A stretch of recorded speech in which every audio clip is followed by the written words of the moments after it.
GT3 is one of the most accessible forms of racing these days, from local private championships to worldwide covered series.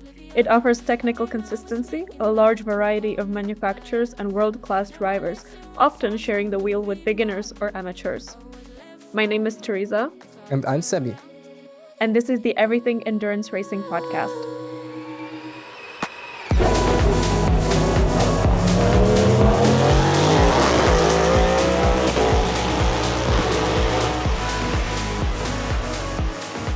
Where today we're going to be talking about GT3 racing, more specifically GT3 racing in Europe, because that's where both of us are based, and that's the type of racing we have the most experience with.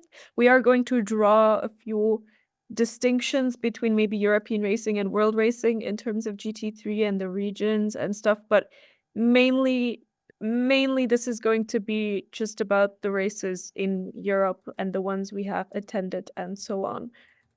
But to start it off, what is GT3 racing? How do we define it? What is a GT3 car, Sebi? So a GT3 car, or the class GT3 as it's called by FIA, is a set of regulations that build upon street legal sports cars such as the famous Audi R8 or the Porsche 911.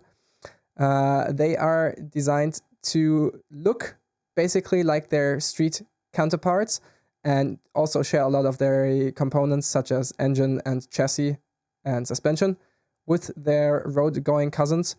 However, they are fully purebred racing machines that are kind of targeted to a very wide range of drivers. They all have ABS, they all have traction control, so they can be driven by bronze amateurs who are mostly paid drivers who got into racing only very recently, but also very experienced professional drivers that have been driving their whole life, basically, and are insanely fast in these cars, even without traction control and ABS.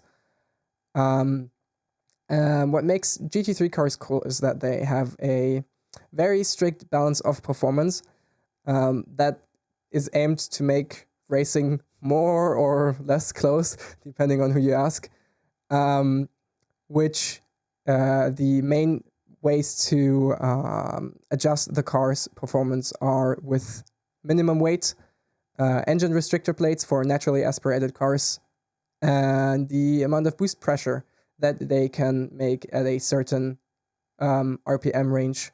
There is a lot of GT3 cars currently driving around the world. I will list the currently homologated cars that are eligible to race. Stupid word, eligible. Eligible to race. This is going to be a long list. This is going to be a very long race. These cars are eligible to race in pretty much every series around the world until a set date that can be extended by the manufacturers, which varies depending on the car. They are listed by when their homologation ends, so the latest date, which the newest car has, of course, the latest expiration date, which is the 7th generation Mustang GT3. Then we have the Aston Martin Vantage AMR GT3 Evo, the Bentley Continental GT3, which to our knowledge no one uses anymore, even though it's homologated until 2029 or something like that. There is the Chevrolet Corvette Z06 GT3.R based on the C8 Corvette, the Ferrari 296 GT3, the Porsche 911 GT3R from the 992 generation, the Nissan GTR Nismo GT3 from the 2nd generation Nissan GTR, the Lexus RCF GT3 from Toyota, the Audi R8 LMS Evo 2, the Huracan GT3 Evo from Lamborghini, the BMW M4 GT3 Evo, the McLaren 720S GT3 Evo, the Mercedes AMG GT3 Evo, the Porsche 911 GT3R from the 991.2 generation. Fun fact about those cars, the few that are still running aren't actually on GT3 chassis. They're using the chassis from the 911 GT2 RS street cars. We have the Honda or Acura, depending on who you ask, NSX GT3 Evo 22. Then we have the Ferrari 488 GT3 Evo 2020, which is only still homologated because the car that Ferrari 488 Challenge uses is based on the GT3 car.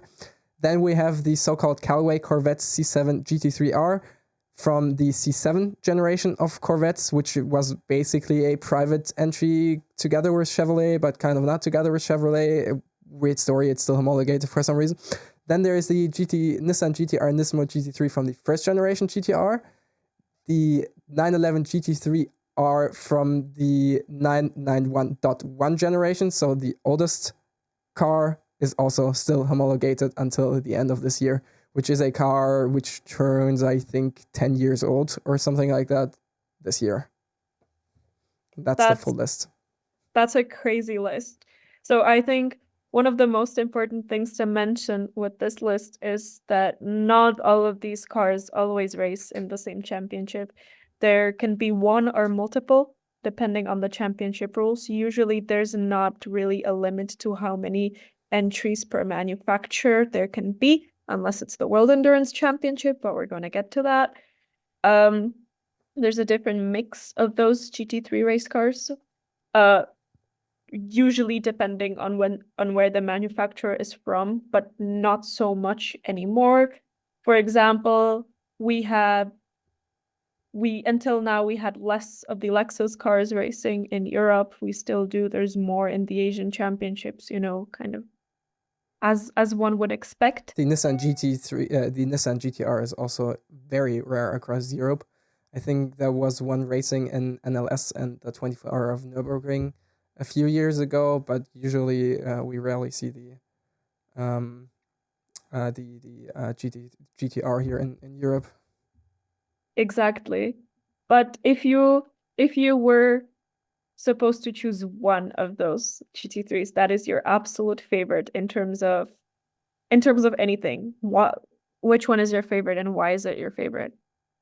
The Porsche, of course, because I'm a huge Porsche fan, and I think it just looks the best no matter what livery you slap on it. You can dress it as a dinosaur in pink or green.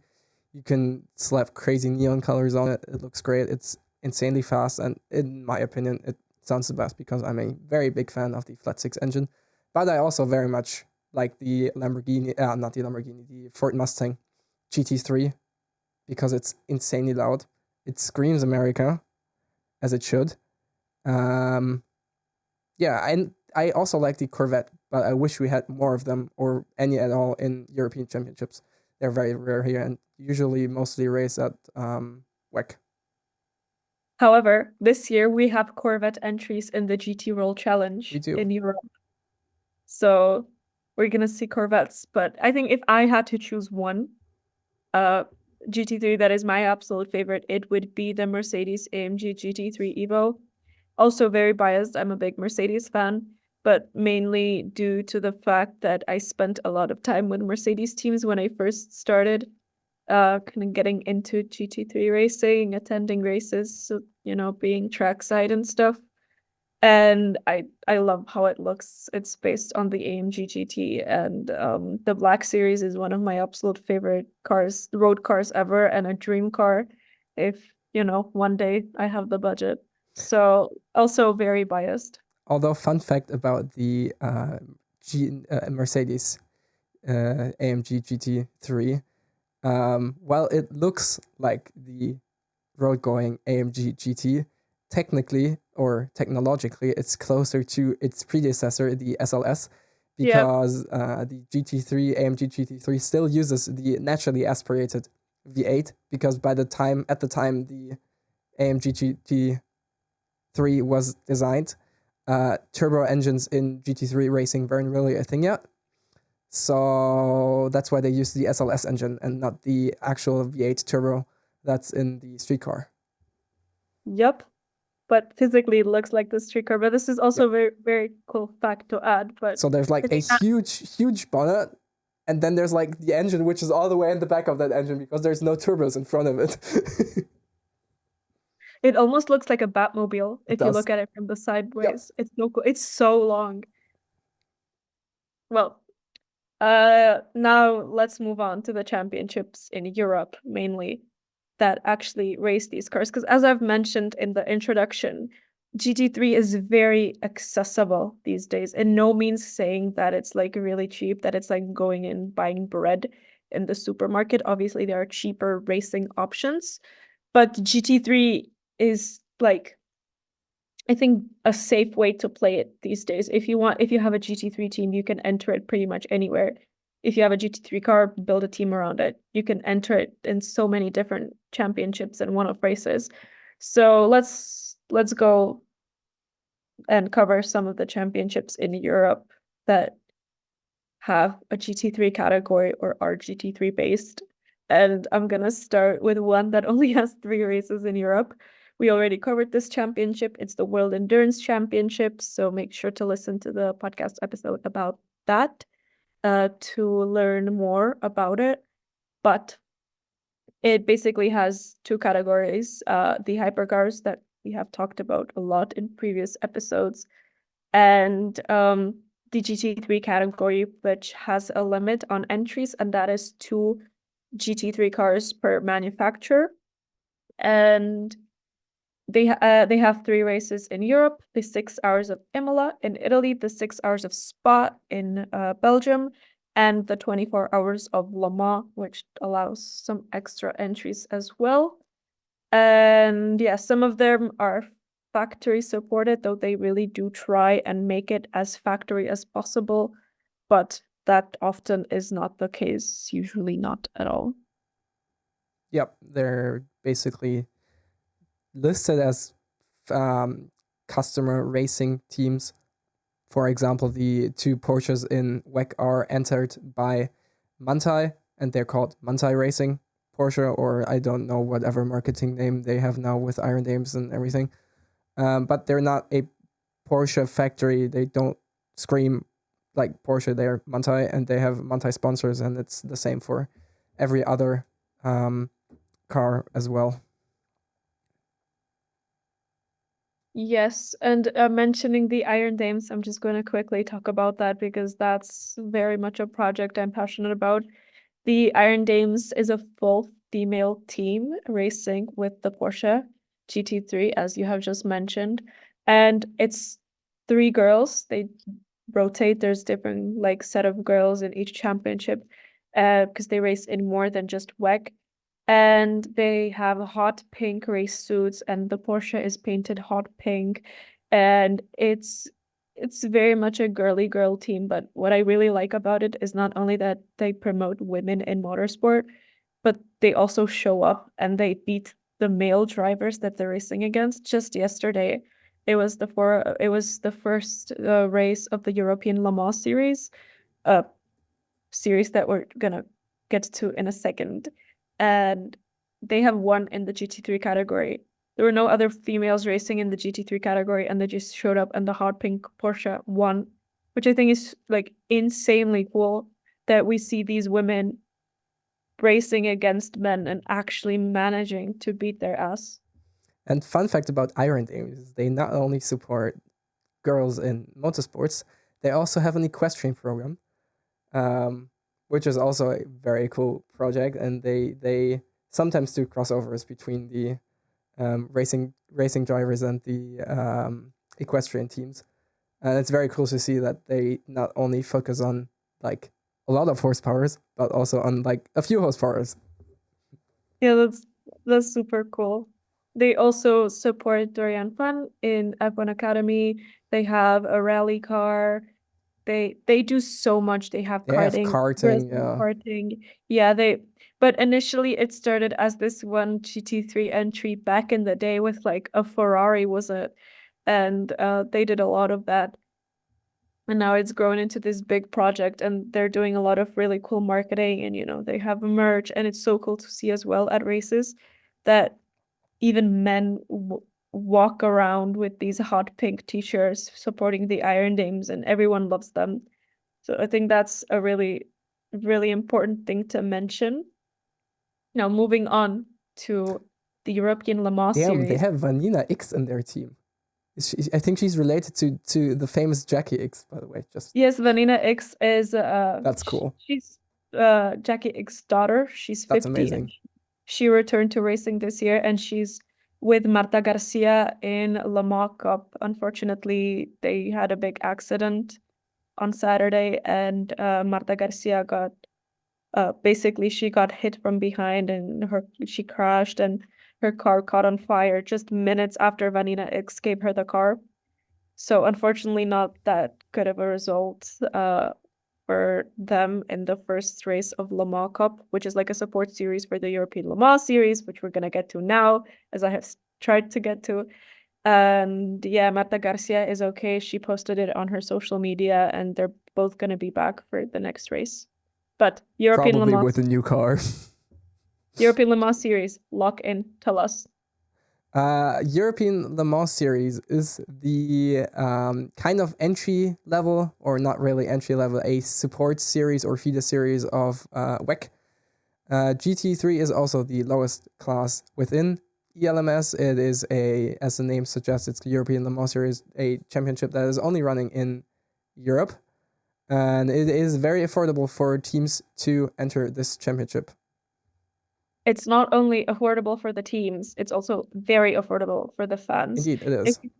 if you're looking for a race to go to, do check out your closest European Le Mans series race.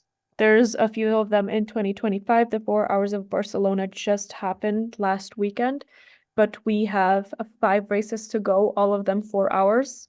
We have Circuit Paul Ricard, Imola, Spa, Silverstone, and Portimao. And all of them have GT3 racing. All of them have also LMP2 and LMP3. A lot of on-track action, like pretty much every single lap, something is happening. It's long, and the tickets they range. I heard that Silverstone is a bit more expensive than usually, but Spa last used to be free, but it's not anymore, Spa used to be unfortunately. free, but not anymore. But it's still like a 25 very euros for the whole ridiculous weekend, amount. and Yeah, like it's like 15 or another 25 euros for the grid walk. I've been to Spa last year, and in 2022, I went to Monza for the European Le Mans series, and that was also super cool. So I do urge you to check out the European Le Mans series because it's a great weekend in general, and you can meet a lot of your favorite drivers, and there's a pit walk, and there's an autograph session, and you can see the cars up close, and it's really easy to strike up a conversation with pretty much anyone. It's very low key and very open, and even to new fans. And we will be covering it a lot this year, so stay tuned for that on our social media. Moving on to a strictly GT3 championship, the first one on our list, the only one on our list, and that's the GT World Challenge. Yes, GT World Challenge is, as the name suggests, more of an international series. They have championships all around the world. Well, we're mainly going to focus on GT World Challenge Europe, powered by AWS, which is the official name. It is a full-on GT3 championship that runs, I don't know how many races in Europe this year. I used to know that, but I don't anymore. Is it 7 or 8 races? Uh, Depends. So the calendar is pretty long. I think there's kind of two parts to it. There's an endurance cup and then there's a sprint cup. So there's 5 endurance races, and then there's 5 sprint races, so 10 rounds in total. And I thought it was more, but I think I'm confusing it with IMSA. But yeah, Endurance Cup, Spring Cup, 5 of each. The Endurance Cup ranges from 3 hours to 24 hours. Each race is different, and then the Sprint Cup has 2 races per weekend, all of them being 1 hour long. Endurance Cup has 3 drivers per car. Sprint Cup has 2 drivers per car, and the series starts with an endurance race at Circuit Paul Ricard this weekend, 11th to 13th of April, which we will have exclusive coverage on the Everything Endurance Racing channels. Then there's 2 rounds of Sprint Cup, one at Brands Hatch and the other at Circuit Zandvoort.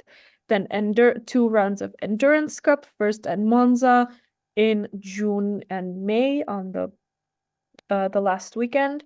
And then the peak, the highlight of the season, the 24 Hours of Spa from the 26th to the 29th of June. Then we have another 2 Sprint Cups. one at Misano, the other at Manicur.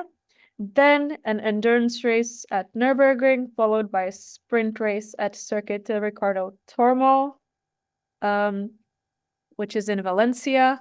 And then the last race of the season will be an endurance race, which is at Barcelona. And there's basically three different standings or parts of the championship. There's the overall, which is combined of both sprint races and endurance races. Then there's the Endurance Cup standing and the Sprint Cup standing. And if you thought that's it, it is not, because there's a bunch of categories within. So we're racing with the same GT3 cars. Every category has the same, like, let's say, technical base, but where it differs in the categories is the driver lineups, if you'd care to explain. Yes, the driver lineups or driver ratings are very important in GT racing. So just a quick introduction to the array of FIA racing licenses or classes. There is the FIA Bronze, there is FIA Silver, FIA Gold, and FIA Platinum. Those are the four kind of main categories that are important for GT racing. Then there's above that, there's the super license. That's what you need for Formula One and everything. Bronze drivers are mostly amateur drivers that have either just started racing or are paid drivers or amateurs above a certain age. Under a certain age, usually you have to become silver right away if you did like 1 or 2 years in motorsports. It's very confusing. Then there is gold drivers, which are professional drivers. And then there's the second category of pro drivers, which is platinum. That's the highest you usually find in GT racing. But most drivers, or a lot of drivers that also race in GT World Challenge or in GT3, have raced in WEC and hypercars, and some of them even have still hold valid super licenses, such as Pascal Wehrlein, for example. He still has a valid super license. Which is a great example because Pascal Wehrlein does mostly just Formula E and 2 hypercar races this year. It's enough to sustain him super license points and be a valid Formula One candidate. When's the last time Pascal did a GT3 race? Pascal never did GT3. He did never so drive GT3 car. He only did DTM in Class 1. Exactly. That's why maybe I won't mention him. Or not a good example, but not a good example. Well, moving on to perhaps your favorite racing series. Also a very accessible one that I have yet to go to. One of the only ones on this list that I still haven't. Technically, you have been to NLS, but not like. Well, technically, and that is the NLS, yeah. NLS is the Nürburgring Langstrecken-Serie, as it's called in Germany, basically Nürburgring Endurance Series. Although that's a different series in theory, but that series luckily never came into existence. Long story, we're going to do a whole thing about that in our NLS episode. In NLS, GT3 cars are also eligible to race in the highest classifying class, which is called SP9 in NLS. It is all GT3, but it is also separated into SP9 Pro and SP9, which is the class that is eligible for amateurs as well. And Pro is, of course, all Pro lineups on the cars. But the cool thing about class SP9 in NLS is that it can also include GT3 cars that are not currently homologated under the official FIA homologation process of GT3 cars. For example, Conrad Motorsport, which is a very famous team around the Nürburgring, are using a Lamborghini GT3 from the first generation, which I think expired, the official homologation expired in like 2022 or something like that. And they still enter that car, and it is still eligible to race in SP9, which differs from other more officially strictly following classes such as GT World Challenge Europe, where only the homologated cars are allowed to race. And what is specific to the NLS is, well, firstly, obviously, it only races at the Nürburgring and the Nordschleife, and it's very accessible. One would think that it's boring because they always race at the same track. It's not, it's very exciting to watch. It is also not the same track every time because the track is it's the same layout, but weather at the Nürburgring plays a huge role, and there has been massive differences in race performance depending on how good or how bad the weather is at the Nürburgring, and the weather is literally never the same, and it can change it within minutes in the Eifel. It is also a huge track. The track is how long is it? 20 something, 25 21, 25 kilometers. kilometers with GT circuit. So you can have sun and 25 degrees up at the highest point at the GT circuit, which is the circuit that everyone used to race on. But at the lowest part, down at Fuchsröhre or at Adenau, you can have 15 degrees and pouring rain. So it's dry on one half of the circuit and wet on the other, and you're going to ruin your wet tires. You're going to be sliding around on dry tires. What you do, it's always very exciting, and strategy plays a huge role in NLS. And what kind of does, but also doesn't, it's complicated. We're gonna get to that in the future. The 24 hours of Nürburgring kind of falls under NLS. However, what I wanted to mention here is that there's records that despite it, the 24 hours of Nürburgring usually happening in May or June every single year, they have snow on the Nordschleife a lot. Like, it's a 24-hour There has race been in snow June. in May, as late as Yeah, in and May in on the it can Nordschleife. still snow. There was It's still hailstorms unpredictable. in at the 24-hour. There was fog. Fog is usually a huge problem because they can't race when there's foggy because of safety, and the helicopter can take off. But it's always exciting. It's never boring, and it's literally the greatest test of man and machine, in my opinion, in my very humble opinion. And that's also the racing series where I will be the most this year, as I have a customer who is racing in NLS. Well, I'm jealous, actually. Unfortunately, the Nürburgring is very far away from me because it's episode 5, and might be the time to mention that I live in Prague, and Sebi lives much closer to the Nürburgring. For me, it's about a 7 to 8 hour drive to the Nürburgring. So I try to do that drive once a year. I consistently go to the Nürburgring every single year, at least once, because it's one of my absolute favorite tracks. But it's very difficult for me to access it. So I don't have much experience with that series. Only ever been to the 24 Hours of Nürburgring in 2023, which is The where race we Seb, met at, the race we met at, the the race race that we, started it all, yes, exactly. and the race And where we had a little bit of TV exposure. We were yeah, that's standing inside the Mantai Racing garage in the moment where Kevin Kevin Estre Estre. crashed at the entry of the where the Döttinger Höhe meets the GT circuit again. And Um, it was my first ever endurance race that I attended. And I was so shocked 'cause I've never been to a garage a garage that I'm not supposed to be at technically. And when a crash like this happens, because I've been to sprint races before and a lot of GT3 sprint races, so I know like when I was used to like a crash being okay, that's the end game, but then suddenly they started clearing everything out because they were going to push the car, and of course I've seen it on TV, but I was so shocked in that moment. And on TV, if you find it, maybe we can post a clip of it on TikTok, but like you can see just Sebi grabbing me and pushing me away because they needed to make space for the GT3 to be pulled in. yeah, that was the moment where I was like, okay, it is time to leave. You can see I'm wearing an orange McLaren hat in that video. It's around the 2 hour 20 mark in the German broadcast of the 24-hour race of 2023. And everyone's like hands on face, and you can see me standing there with my orange McLaren hat. If you see that hat, that's me, and the girl next Was to it me is the Teresa. orange one or wasn't It it was the the gray one? orange. No, it was I didn't have the Grello hat yet.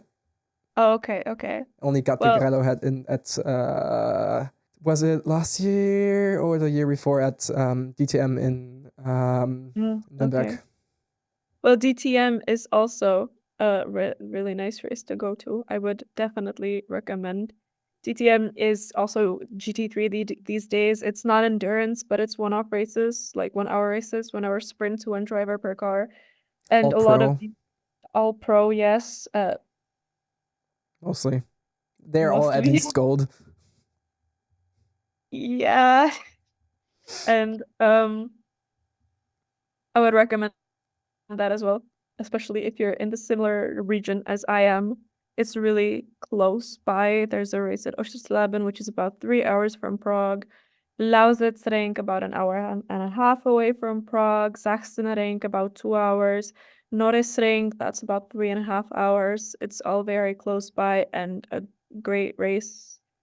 Great race experience, great fan experience. It's a bit on the expensive side. Tickets can be up to 70 euros or around that, but nonetheless, very cool to watch, very fun series. And pretty much all of the drivers doing DTM are also endurance racing drivers. They also do endurance races, either in the same GT3 that they race with in DTM, or other, like Nikki Team, who races the Lamborghini in DTM but races the Aston Martin in G2O Challenge.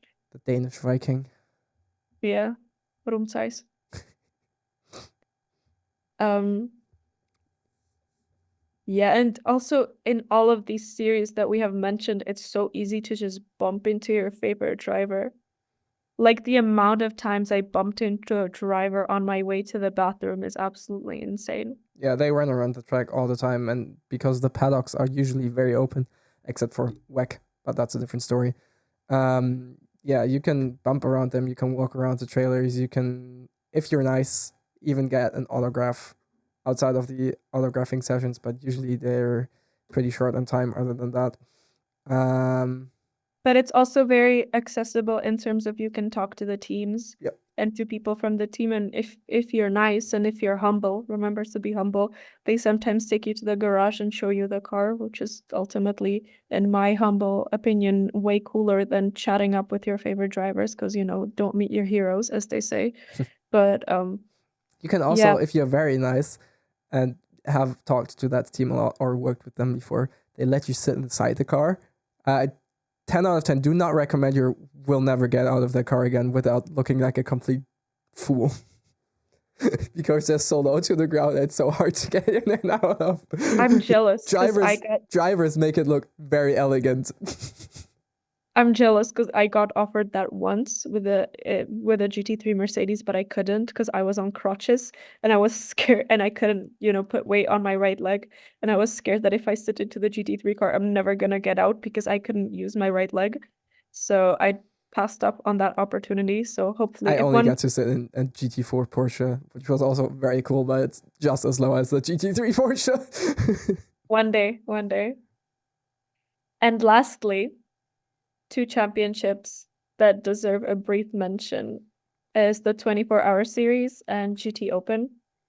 They're exciting, affordable, very fun to watch because they cook up a lot of crashes and a lot of things that you look at and you're like, oh my God, how is that even possible in this car? Because they have mostly amateur drivers racing in them, either drivers learning or like very amateur drivers. Or A lot drivers of just starting out in GT racing, which came from other forms of motorsport, such as Valentino Rossi, who did the 24-hour of Dubai a few years ago with BMW as his first endurance race. And there's also a lot of dentists racing there, which makes Yes. the races so much fun to watch. They're all free on YouTube, as pretty much every single series that we have mentioned today, except for WEC. And also, as every single racing series, pretty cheap to actually attend. Also, very open. Everyone is super nice. I personally never been to either GT Open or 24-hour series. It's on my bucket list. It's definitely on my bucket list. 24-hour series has the Middle Eastern Trophy, which is uh in Dubai and Abu Dhabi and those kinds of tracks, and that's over the winter. And then during the year, they have uh the European um the European 24-hour series, and that has also a very exciting calendar, which should start very, very soon. It Um, starts actually next weekend on the 18th. Next weekend in Mugello, and in the same week as WEC, and then it's the 12 hours of Mugello, then it's the 12 hours of Spa, 12 hours of Misano, 12 hours of Paul Ricard, and 24 hours of Barcelona. Do not be fooled by the 12 hours, because it's not consistently 12 hours, but it's usually 6 hours on Saturday and 6 hours on Sunday. Yeah, Mugello was already. Yeah, Also, the never. 24-hour series is probably the only series where you will find Bentleys. Maybe. Maybe. Perhaps, yes. The thing is, the entry list changes from weekend to weekend, like significantly.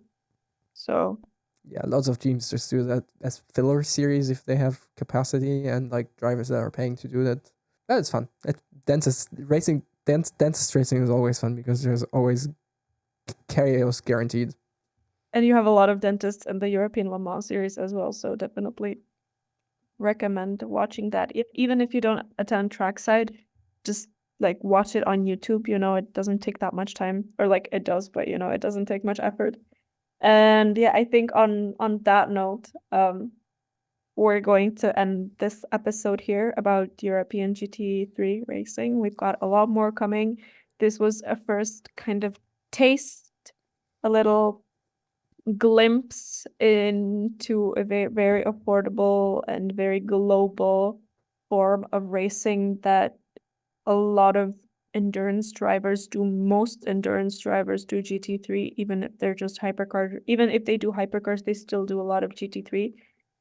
Usually, there are some exceptions. And yeah, I think on that note, we're gonna end here. Follow us on social media. If you're watching this on YouTube, don't forget to leave a like, comment, subscribe, all the cool things. We're very active on social media, also both on our personal social medias and on our Everything Endurance Racing social media. And also make sure to follow our sister podcast or our sister page, Everything Electric Racing, which we are also in the process of extending and doing very cool things with electric racing, such as Formula E. We have also another sister page called Everything in Moto Racing or Motorcycle Racing. So follow that if you're into MotoGP. That's not hosted by us, but by a very dear friend. So make sure that still falls under our little everything in racing uh media empire, let's call it. And Future Media Empire.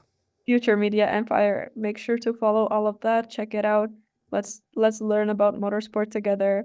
And very, very last note is that the European racing season is starting for both of us as well. So make sure to click on the notifications because we've got a lot of exciting content coming your way starting this weekend from the opening season of GT World Challenge at Paul Ricard. Yes, and I will be starting to broadcast or give you exclusive content from NLS starting on April 26th. That's that. A lot of it is coming this month. Stay tuned and enjoy. Bye bye.